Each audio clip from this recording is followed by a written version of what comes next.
luto na po siya. Ayan, natitikman na natin. Husgahan na po natin ang luto ng aming chef. Kasarap. Pagkain nasira yung diet.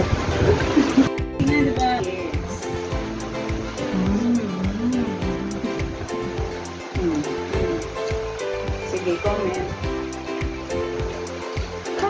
Pareho naman siya masarap eh. Ito Siyempre, kailangan eh. Kailangan. Mas kailangan namin yung mga katulad ng magagaling mag-comment. Ayusin mo lang. Sabi mo lang yung consume lang. Mas masarap na kasi yung sunod dati. Mas masarap yan. Mas gusto mo yan. Yan yung ma-spicy. Kamusta yung anghang niya? Hindi siya masyadong anghang. Hindi siya masyadong maanghang. So, okay sa mga kagaya mong estudyante. No? Hi! Papunta na po sa meeting with my business partners. Kaya, ayan. Naghihintay na po sila. So, makaalis na. Ayan, meeting-meetingan ng mga kamamalicious nyo.